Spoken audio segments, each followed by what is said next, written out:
유지선의 인물 톡톡 시작해 보도록 하겠습니다. 와. 제가 이번에 모신 교수님은 제가 생각할 때는 우리나라에서 가장 공부를 많이 하시고 정말 가장 책을 많이 읽으시는 분 중에 한 분이시거든요. 네, 유영만 교수님 모시겠습니다. 네, 반갑습니다. 네. 네. 책도 많이 읽지만 놀기도 많이 놀고요. 그래요? 네, 책도 많이 쓰고. 네. 근데 왜 갈수록 점점 더 어려지시는 거예요? 이게 왜 그러냐면 운동하는 동안은 동안이라서 그래요. 처음 뵀을 때가 3년 전이었던 네. 것 같아요. 그렇죠. 그때만 해도 코로나 전이라서 홍대에서 이렇게 저녁에 진짜 강사님들이 아마 교수님 강의 보려고 한 진짜 50명에서 넘게 꽉 차서 그때는 저녁에 약간의 이렇게 맥주도 마시면서 강의를 했거든요. 네, 음주 강의를 했었죠. 음주 강의. 예.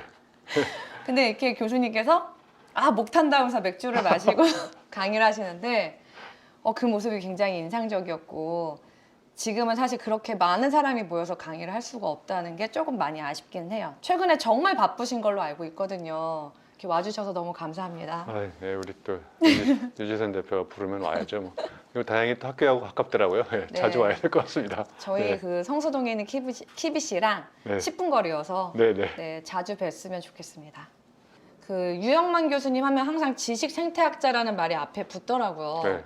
그래서 저는 이 말이 이제 따로 있는 말인 줄 알았는데 네. 약간 대명사처럼 교수님한테만 붙는 말이더라고요. 혹시 그렇게 불리게 된 배경이나 사연이 있으신가요? 네, 대학 교수 그러면 사람들이 일단 대학 교수가 많잖아요. 네, 많죠. 지식생태학자 그러면 처음 들어보는 말이고 뭔가 있어 보이기도 하고, 네? 겨울에는 또 지식 동태학자로 바뀌나 뭐 이런 호기심도 갖게 되고, 그래서 개인을 사람들한테 알리는 가장 강력한 방법은 그 사람만의 어떤 특징을 대변할 수 있는 퍼스널 브랜딩을 해야 되잖아요. 그래서 네. 저는 이제 지식생태학자라는 이름을 가지고 유영만 그러면 지식생태학자. 그러니까 많은 사람들이 사람을 연구하는데 저 친구는 파리, 모기, 잡초, 나무 이런 수많은 생명체들을 생태계에 가서 연구한 다음에 그 원리를 뽑아가지고 사람의 생각을 어떻게 바꿀까 막 이런 거를 연구하는 것 같은 생각을 주잖아요. 그래서 답은 자연에 있는데 자연에 우리는 너무 자꾸 자연으로부터 멀리 떨어져 가고 있지 않는가. 그래서 우리 인간이 갖고 있는 많은 고민, 이슈들을 해결할 수 있는 그 근원적인 해답들이 자연에 있다는 걸 제가 오래전부터 알게 됐고, 그래서 나를 어떻게 사람들한테 이렇게 포지셔닝하고 알릴까 고민하다가 지식 생태학자. 그래서 여러분 생태를 겨울에 얼리면 동태가 돼서 겨울에는 동태를 파악하기 위해서 지식 동태학자로 변신하기도 합니다. 네. 네.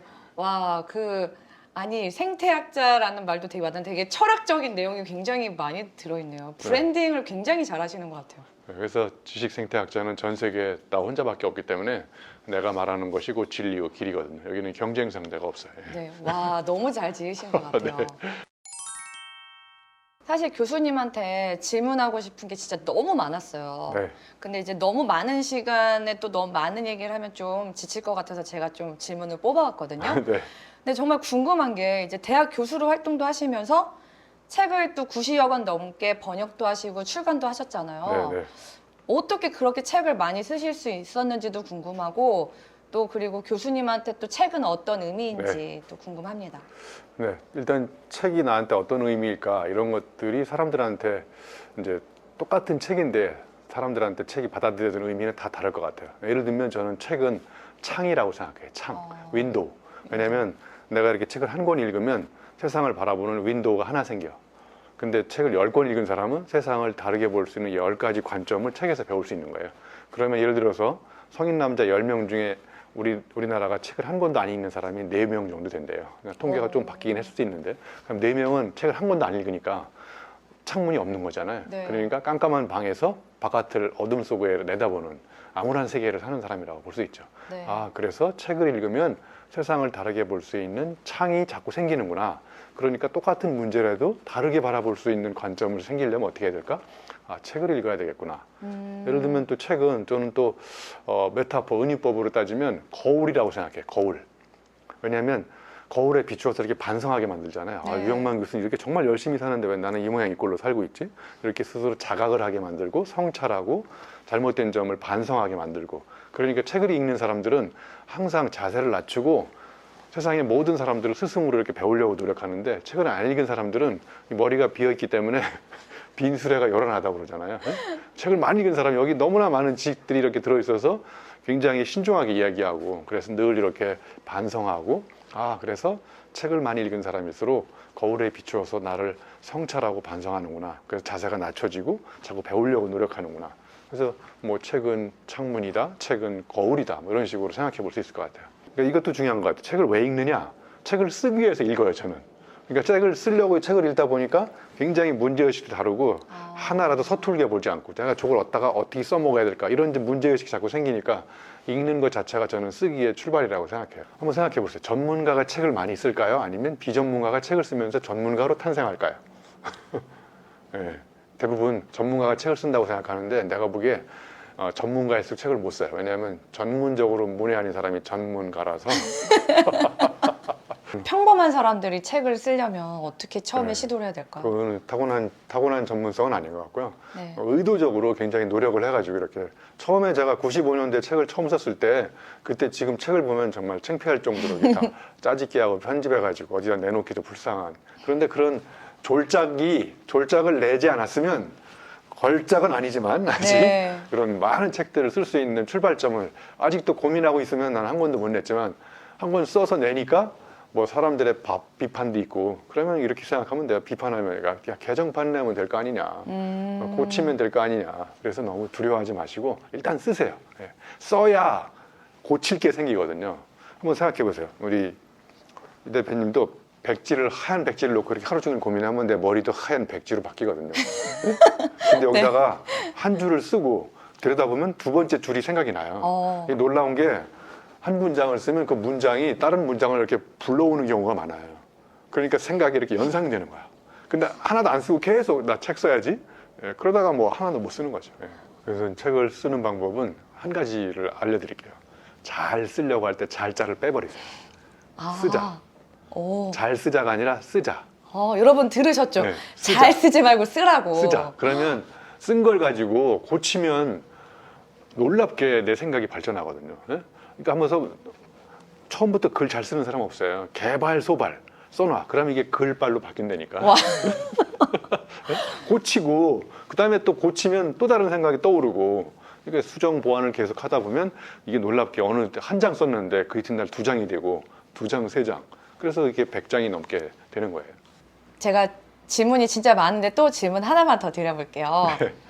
교수님이 운동도 하시고 공부도 하고 책도 쓰고 하시잖아요.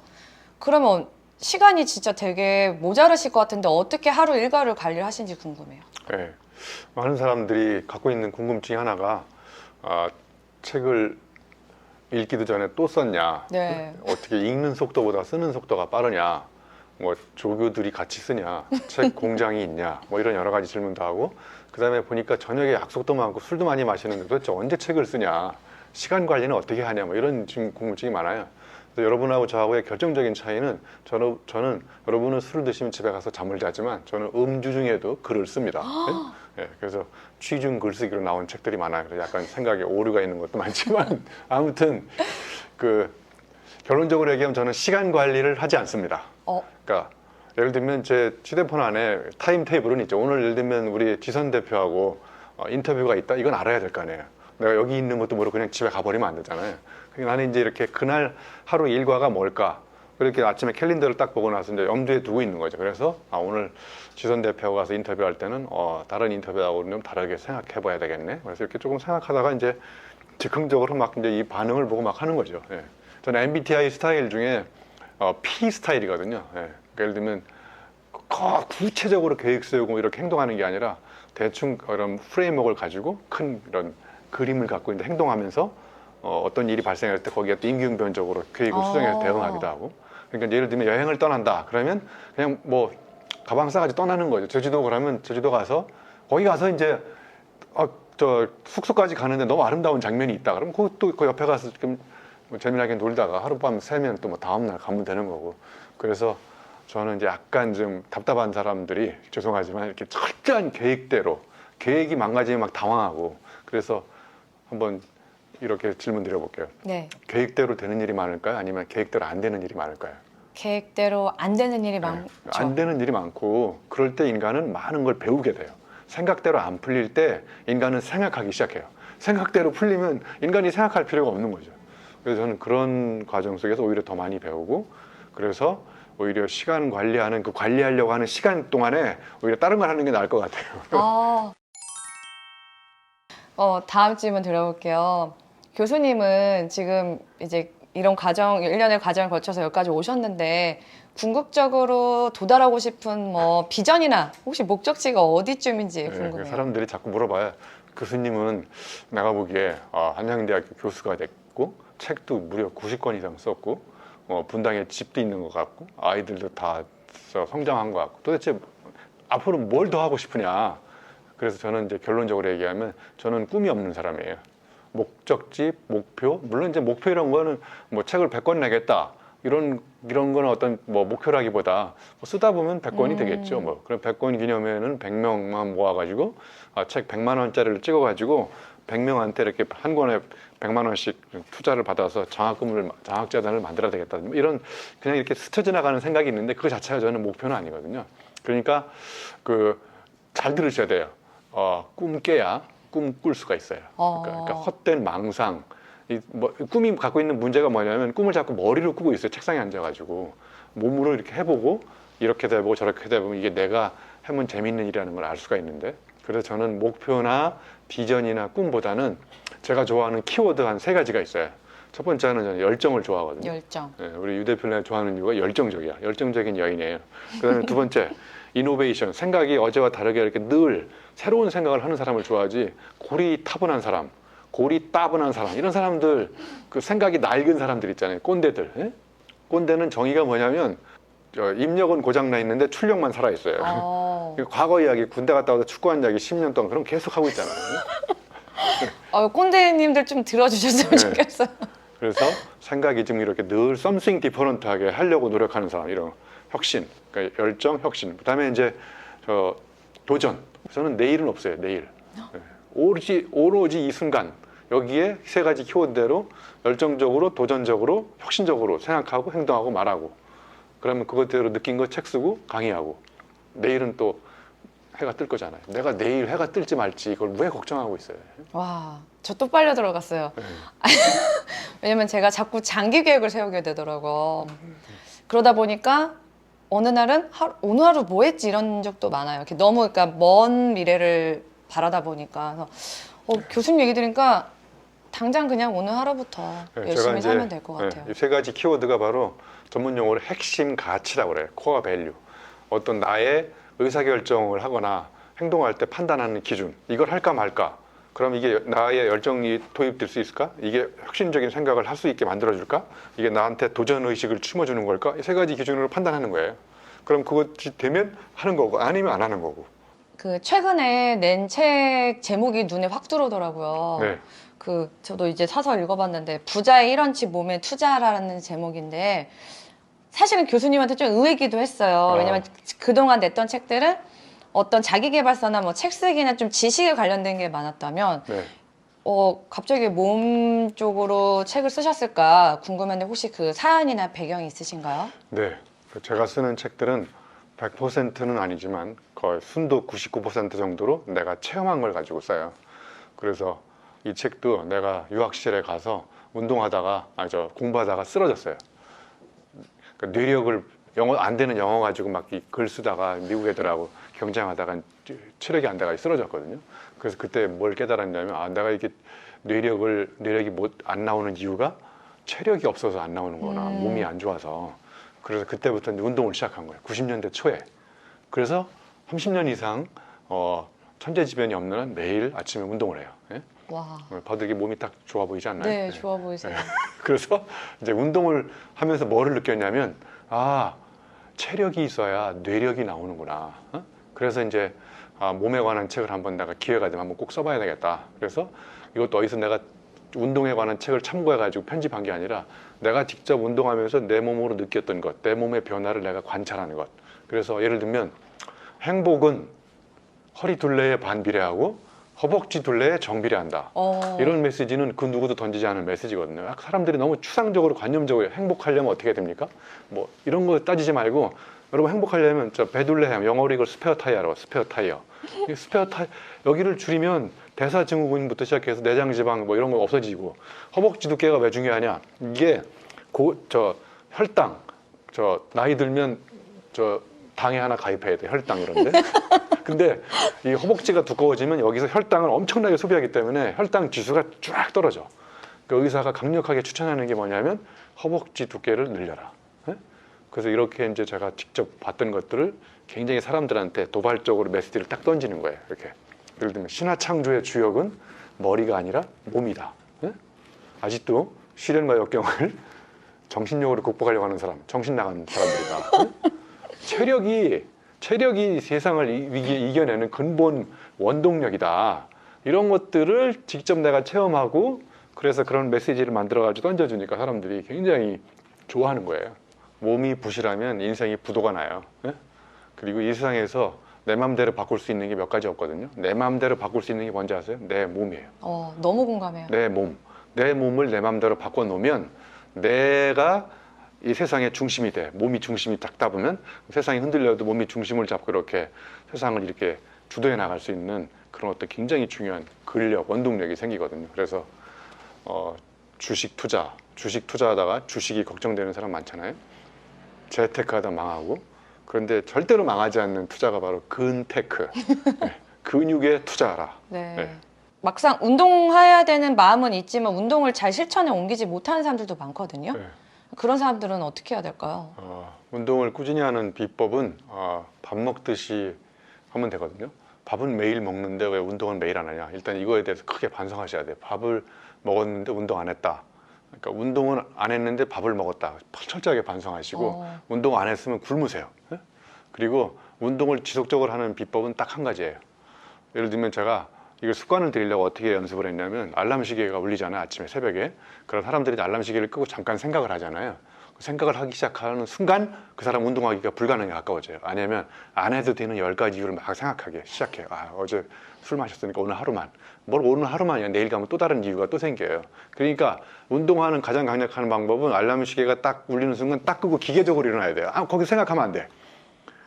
그 기계적으로 일어나가지고 그냥 무조건 몸을 던져서 바깥으로 나가야 돼요. 그래서 나가면 이제 운동하고 나서 오늘 정말 내가 판단을 잘했다.